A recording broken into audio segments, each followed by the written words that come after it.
Hey guys, I'm your host, Tara A. Devlin, and welcome to another episode of Kowabana, true Japanese scary stories from around the internet. Did you know that you can get over 70 bonus episodes of Kowabana right now over at our Patreon? And there's even more on the way, as I'm already hard at work for a mini marathon of 15 daily episodes for all patrons this April.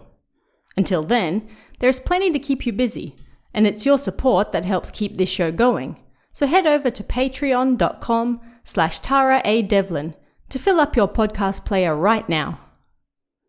For this week's episode, we're taking another dive into an epic classic creepypasta.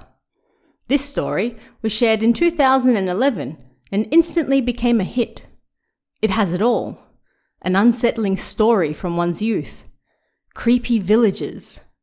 Abandoned houses. Terrifying curses. Some things shouldn't be messed with, but who can deny a child's curiosity? The protagonist of this story is a man from Tokyo who often visited his grandparents in the countryside for summers when he was younger. It's during one of these trips that some of the other village kids suggested that they go exploring the area the adults have forbidden them to go near. This can only end well, right? Make sure you stick around until the end of this one for a nasty surprise. This week's story is called What Happened in the Countryside in the Past.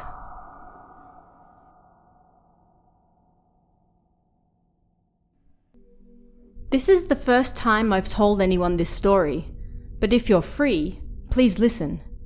It might get a little lengthy and I might not respond, but I'm sorry. I don't have much time. You might think I'm joking or this is one big fake, but that's fine. I'm going to say what I want to say.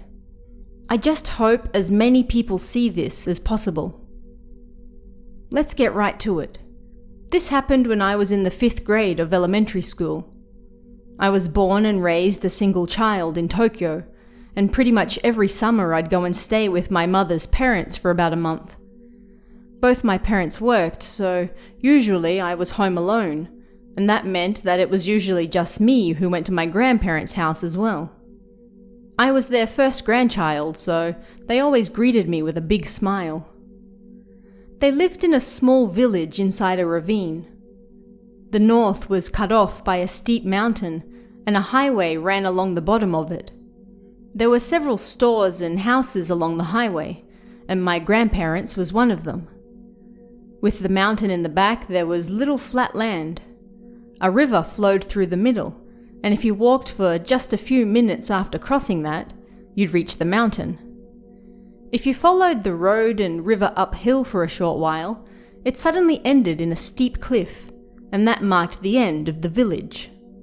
The cliff had a strange name, and the adults often told me old ghost stories about it. Only 50 or so people lived in this tiny village, and there were only 5 or 6 other kids for me to play with. I often played with A, the oldest kid, junior high 1st grade, his younger brother B, elementary school 6th grade, and the only kid who was younger than me, C, the son of the fish dealer, elementary school 4th grade. We'd go swimming in the river or catch bugs. For a kid like me who was born in the concrete jungle of Tokyo, even without a Famicom, life in the countryside was so fun and fresh that it was like heaven to me. The summer holidays of 5th grade.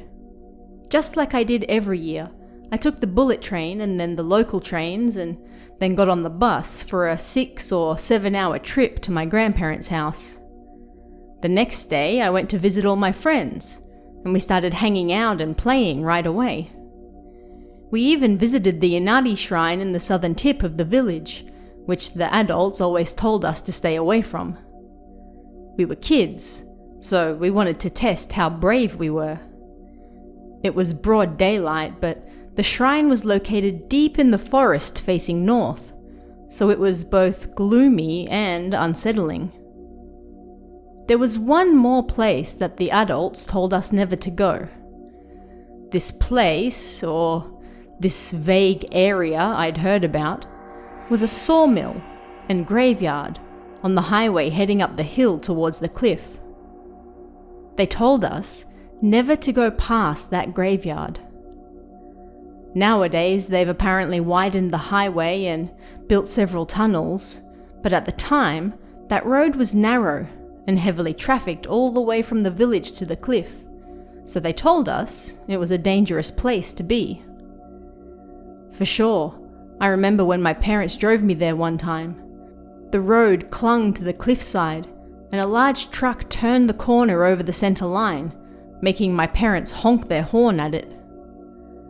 The day after we went to the shrine, we all bluffed that it was no big deal. It wasn't scary at all. And then, B grinned and started talking.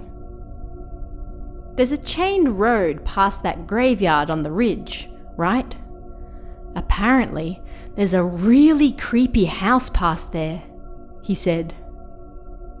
A house? His older brother A said. I've been past those chains. There was nothing there. Huh? C interrupted. You've been there? But they told us we weren't allowed to. Ah, keep it a secret, he replied with a laugh. Apparently the real place we weren't allowed to go to was that path beyond the chains. That road stops at a dead end by the river, A continued. There used to be a bridge there in the past, but it was washed away in a flood around the time we were born, B said. And apparently there's another different, older road that goes diagonally before the river. Supposedly, there's still an old bridge at the end of that. But the old path is covered in bushes and surrounded by forests now, so you can't see the bridge from it. Who did you hear that from? A asked. Someone from another village. Apparently, the house is haunted. Sounds interesting, A said. Right, B agreed. Let's go. Right now. The brothers were excited, but C, the cowardly youngest, was far from it. You're just a scaredy cat, B said to him. I hear you're too scared to go to the toilet at night, so you wet the bed. I do not. Ha ha ha, scaredy cat. Hey, let's leave the scaredy cat behind. I want to go too. The four of us made our way noisily up the highway towards the cliff.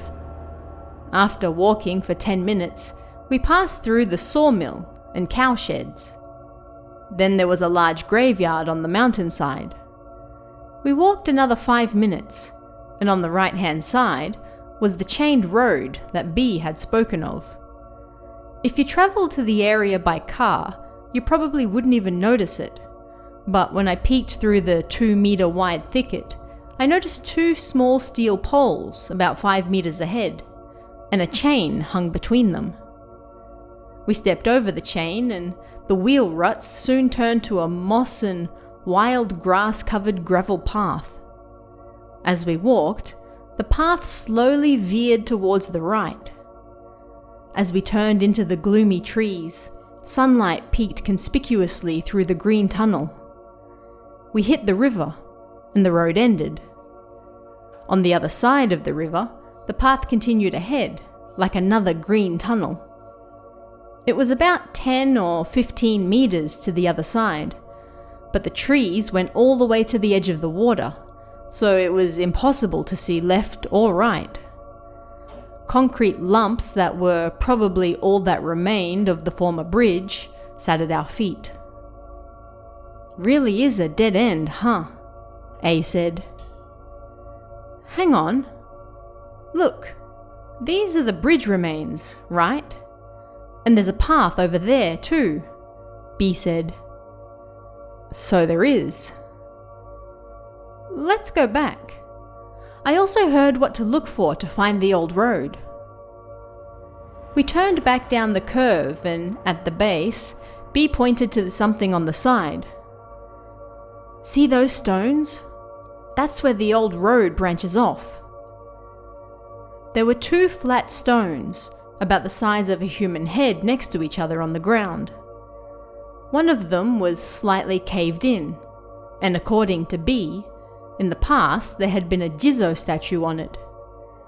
Looking at it from the highway, to the left of the entrance of the curve was certainly a lot of thick bushes, but amongst them there was definitely a visible thin line. The dirt felt strange and unpleasant as we trod on it, and as we pushed through the bushes and tore at the bamboo grass, we reached the river. "See? I told you! The bridge!" B said, grinning and pointing at an old suspension bridge. "This is the bridge?" A laughed. "Can we even cross over it?" "It's pretty strong, so yeah, we should be able to." B took the lead and crossed over. It squeaked unpleasantly, but it appeared okay. C looked like he was about to cry. We didn't want to cross the bridge all at once and potentially die, so we crossed over to the other side one by one. A went once B was over, and then I followed. We called to C, the last one left, but he just fidgeted and showed no signs that he was about to cross over. "Hey, C, what are you afraid of?" "It's okay. We crossed over just fine, and you're the smallest, so the bridge isn't going to collapse with you on it." B laughed. It took us about 5 minutes of yelling at him from the other side, but C finally crossed over. B messed his hair as C cried and wiped his tears. We walked for another 2 or 3 minutes through a thin animal trail just like before, and ended up at the mossy, weed-covered gravel road on the right-hand side.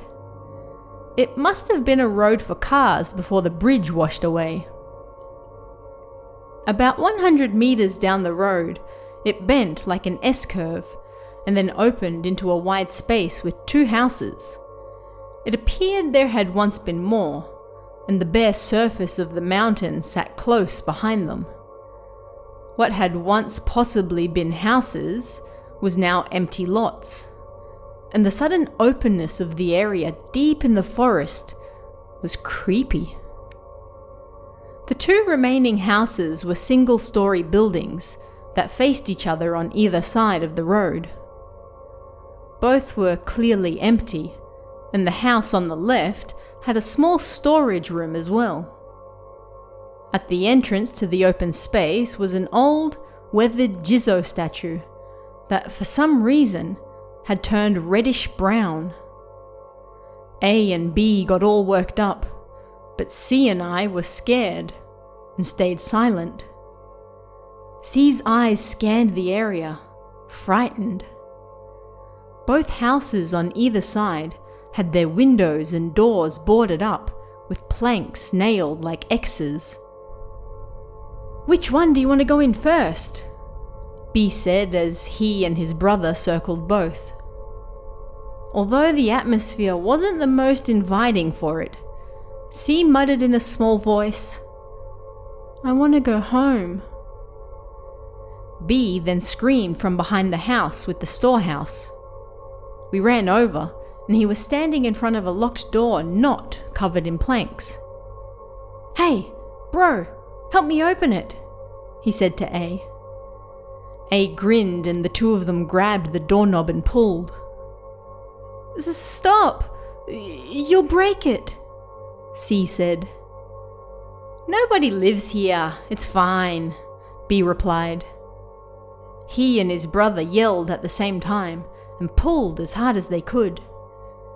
They tried over and over until finally something snapped and the door flung open. The brothers flew back and hit the ground. The graze on A's left elbow looked especially painful. Inside the door was rather dark, so we regretted not bringing a torch. B, followed by A, then entered the house with their shoes still on. Ugh, it stinks. What the hell? B cried. It's mold, A laughed. I looked at C, who was still terribly frightened, but curiosity won out, and I entered the house after the brothers.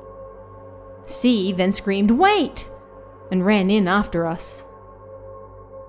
The back door led to the kitchen. Maybe it was supposed to be like that, but the entire section of kitchen floor was covered in dirt. The place smelt musty, and each step kicked up dirt and dust into the air. There was nothing in the kitchen, so we went into the next room, a tatami mat room. The tatami mats that bordered the kitchen were badly damaged and black, like they were rotting. The rails above the sliding doors also looked like they'd been pulled out.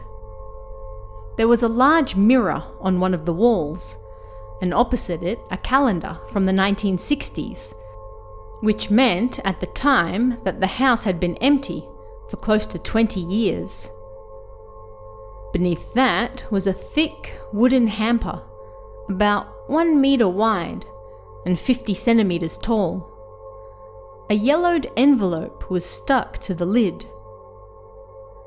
"Let's go back. I'm scared," C said. "Ha ha ha, scaredy cat," B laughed. "Come on, we came all this way," A agreed. The brothers laughed and tried to open the hamper, but it was shut tight and wouldn't budge. After battling it for a few minutes, the brothers gave up and walked around the room. A small, dark hall extended from it, and at the end stood an old-fashioned Japanese-style toilet and bath. The bath was dirty and full of some dark liquid. Opposite that was another Japanese-style room. On one wall there was a full-body mirror, and opposite that was a small wooden box hanging from the wall. Just like the hamper, an old envelope was stuck to it. "Oh, another one? What the hell is this?" A said. "Let's look inside," B said, grabbing the box. He tried to open it, but it wouldn't budge.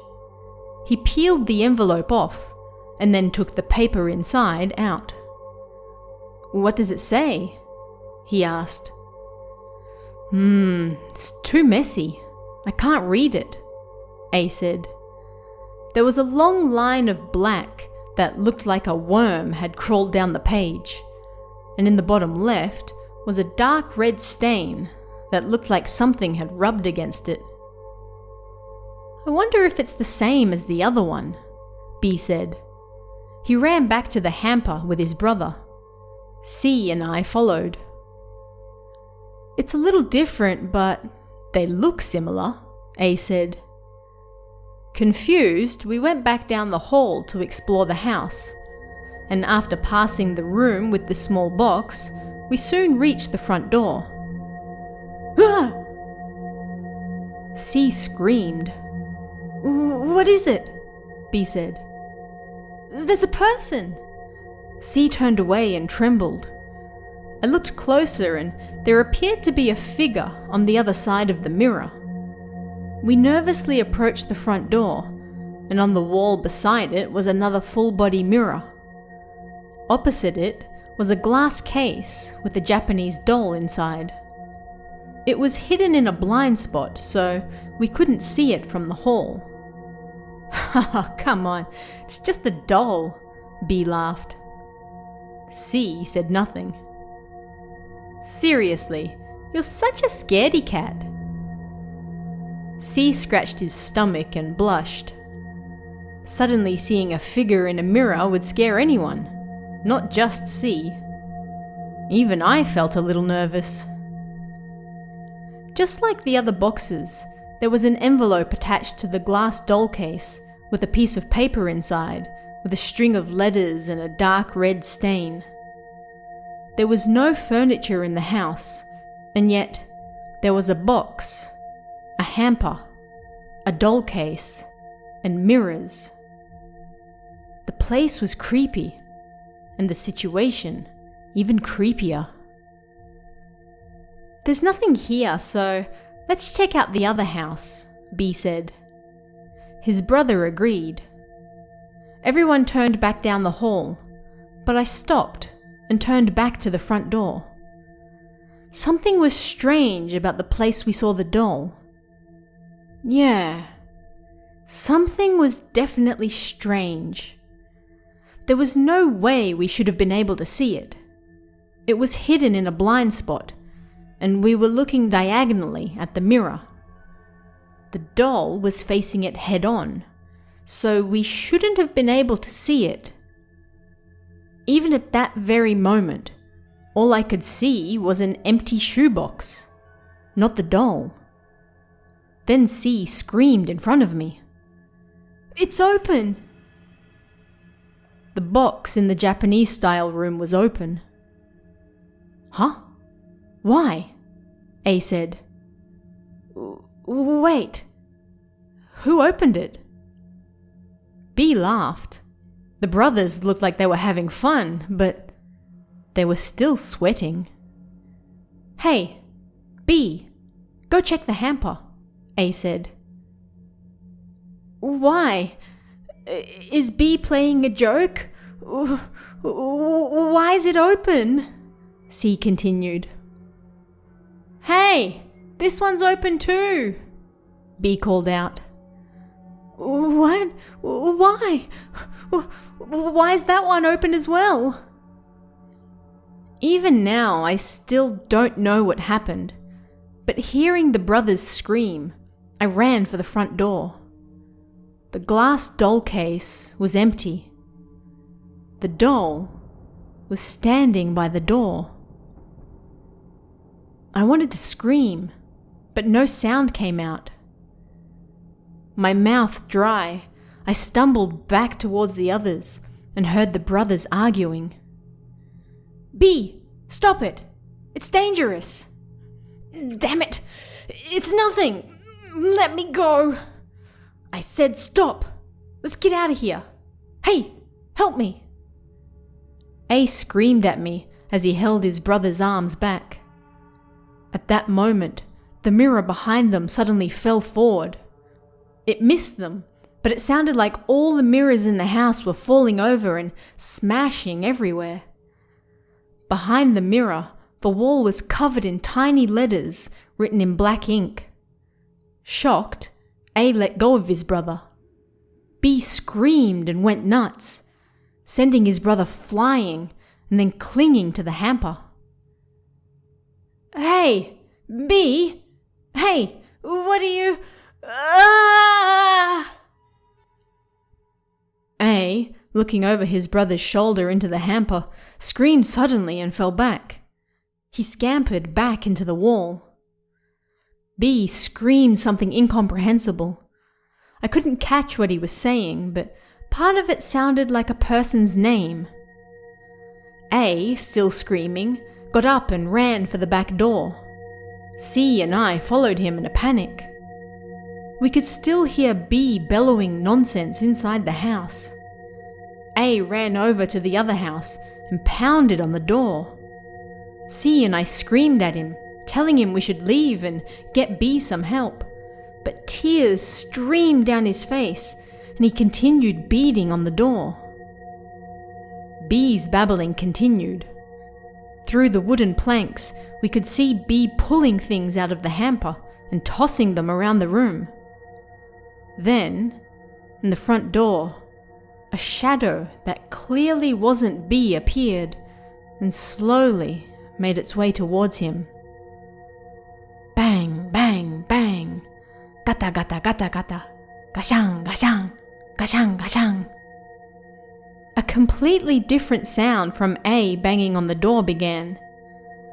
Then A started screaming a person's name too, just like B. I looked over and saw someone standing next to B in the room.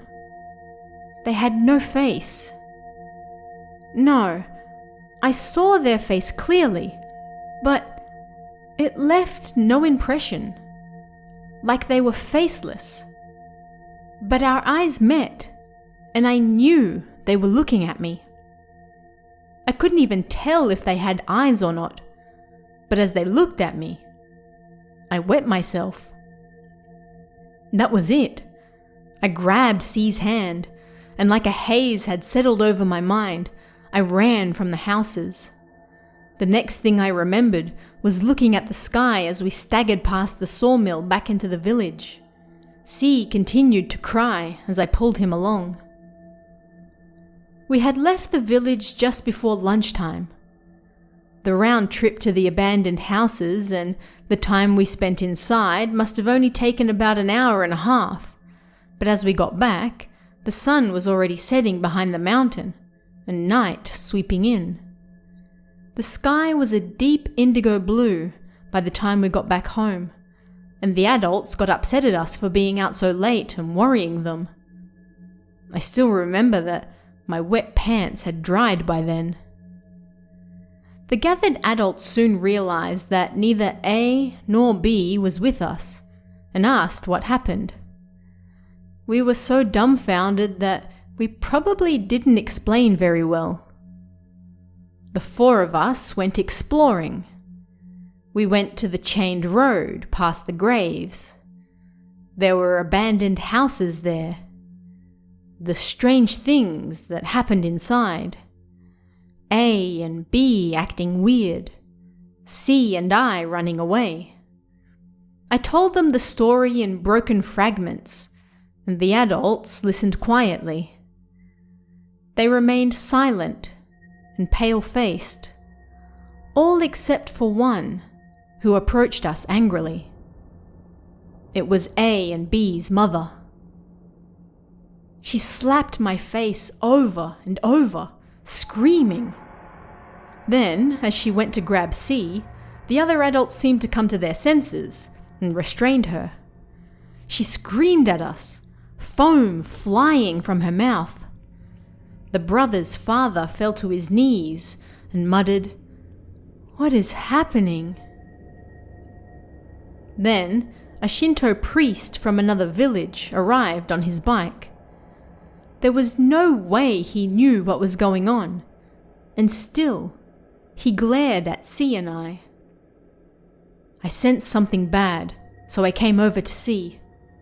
"You boys, what did you do?" he said. He seemed to be harshly blaming us, and his piercing gaze almost physically hurt. But at the same time, I also felt relieved.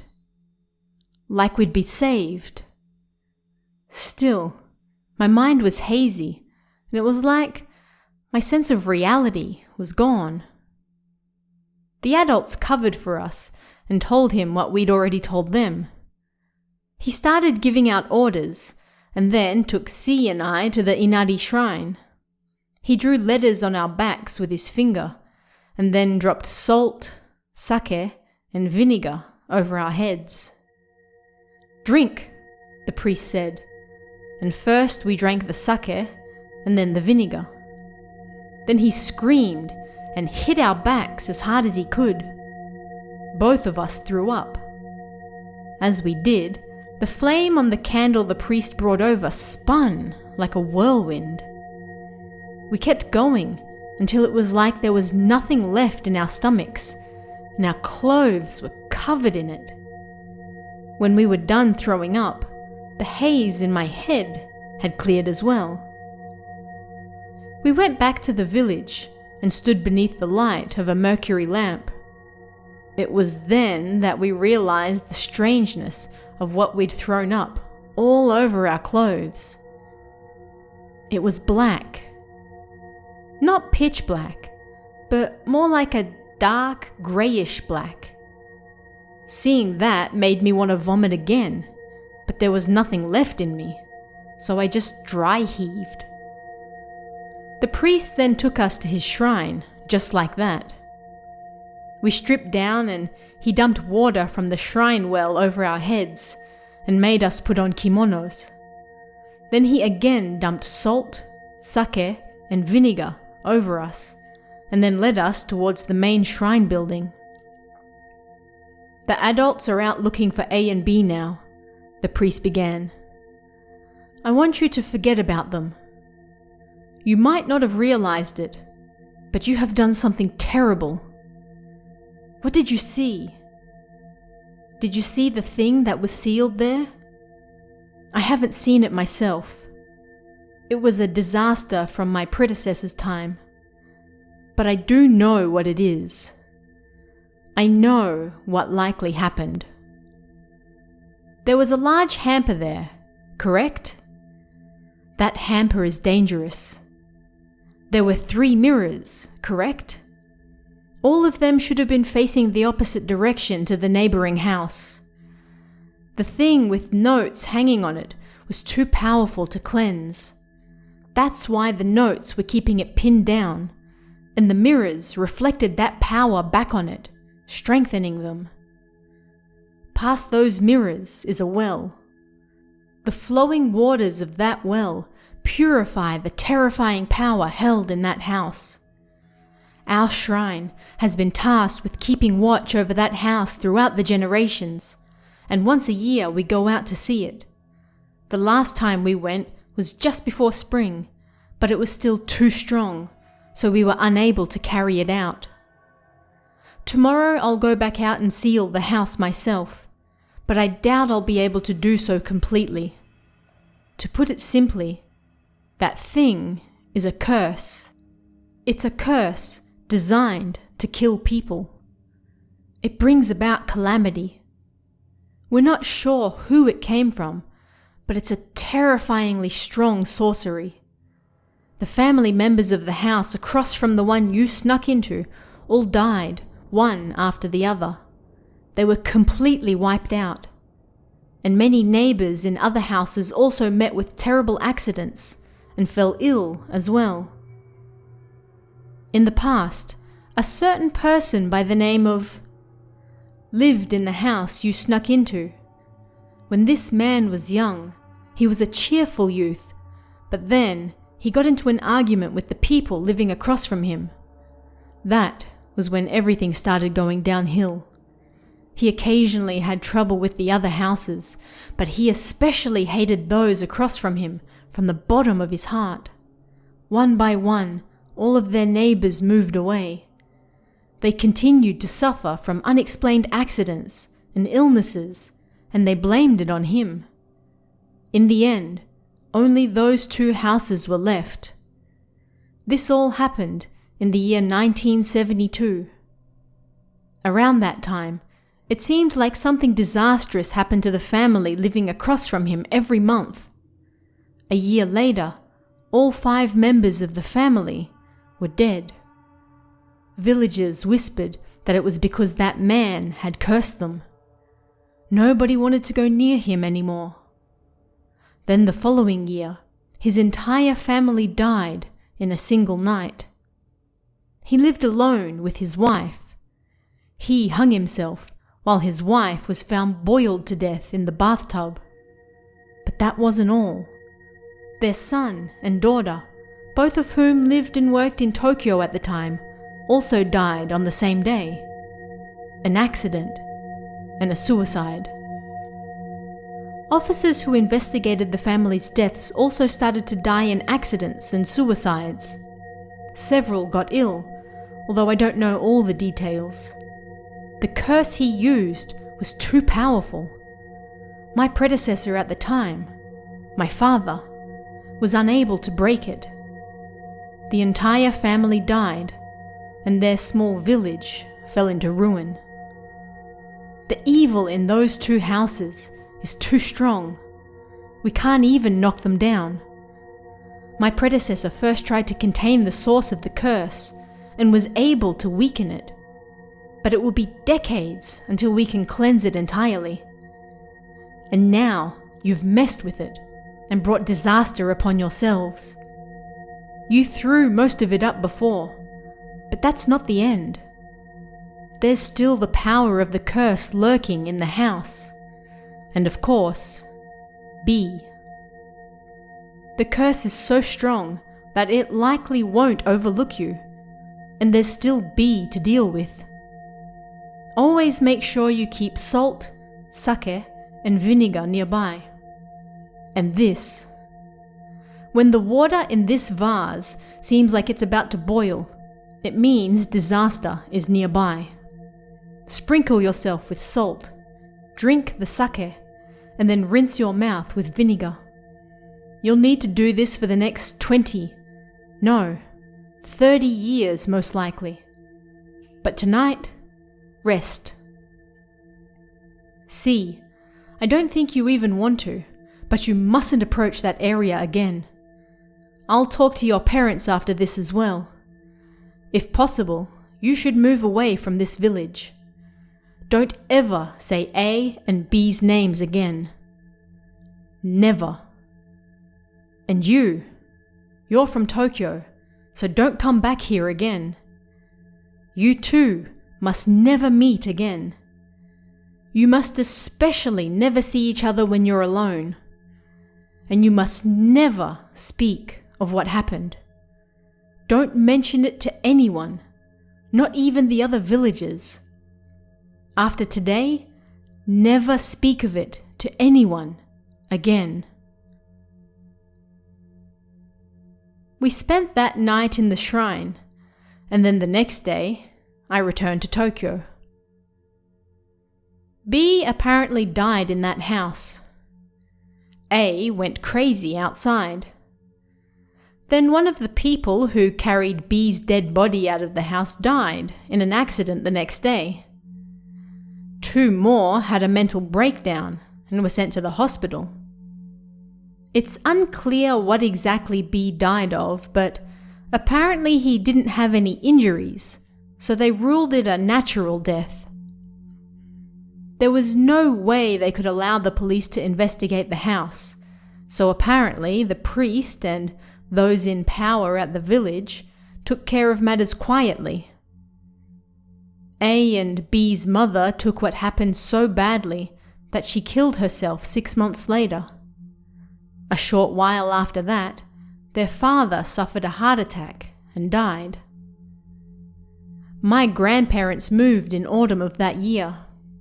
This had already been planned beforehand, but apparently they moved to a neighboring town about 50 kilometers away. And with that, all ties to that village were cut. I heard that C's family moved away to another prefecture the following year as well. And now, this happened just the day before yesterday. It was past 7 p.m. I was walking along the platform in Shinjuku to change trains when I felt someone looking at me from another platform. I looked up, and a small-statured office worker was looking at me. It had been 18 years, but I knew who he was in an instant. It was C. He seemed to have noticed me as well, and he faltered when our eyes met, but then he pushed through the crowd and rushed towards me. C! I grabbed his arm, and he looked up at me, shaking. So it is you. The 2 of us decided to go somewhere busy together and stopped by a bar in Kabukicho. C told me what had happened after I left. I took an abrupt 3 paid days off. My boss was upset, but I refused to give in. Today, I got everything ready, and I wrote all of this down. I guess I'm preparing myself. Apparently C put in his letter of resignation. That seemed to be going a little too far, but also not too surprising. Tomorrow, C and I are heading back to the village. By all rights, we wanted to go back with A, but there was a large earthquake the other day, and he lives far inland. We don't know the condition of the roads and whether we could reach him or not. He lives a 4-hour drive away on the expressway, and that's with perfect conditions. Recently, B's been calling me over and over, I started seeing him in my dreams about 3 months ago. They started to increase in frequency, and now I've been having them every single night. Then, about 1 month ago, I started to feel him looking at me. In crowds, behind telephone poles at night, from outside my apartment window. He's always looking at me. When I turn around, something dark always hides. He's calling me. If I go to that house, something will be there. I'm scared, but I have to go.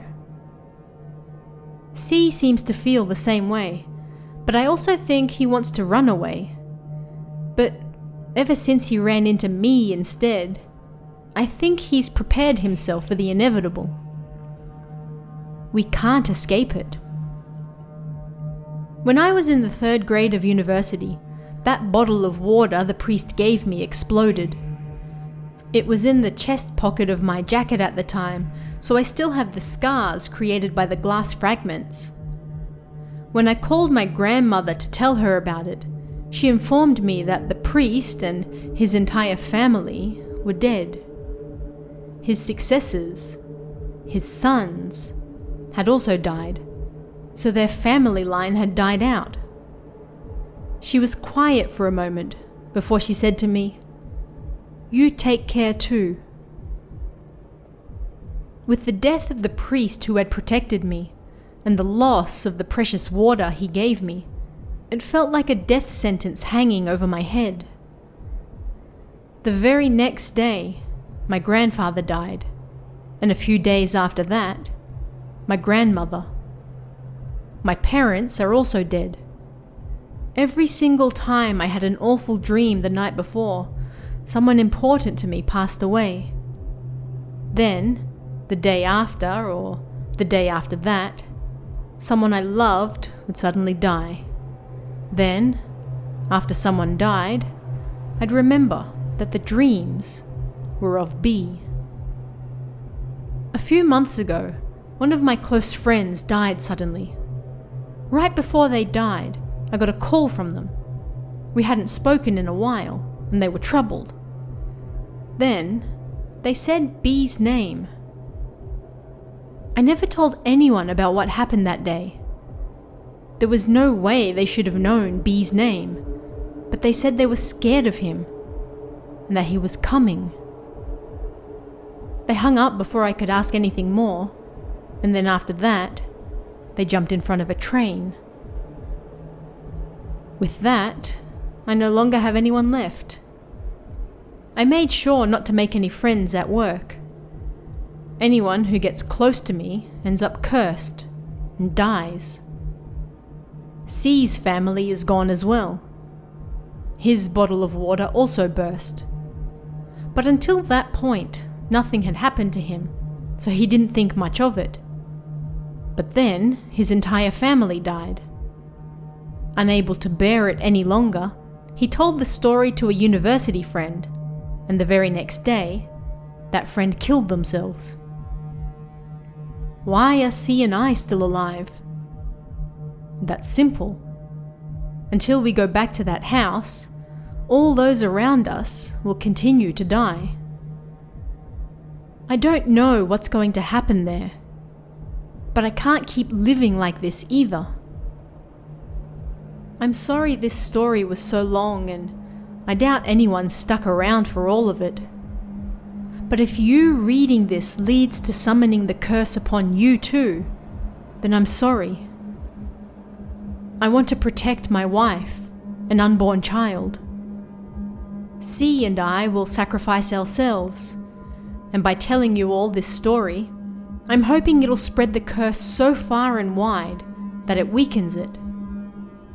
That's why I started this thread. And this marks the end of my story.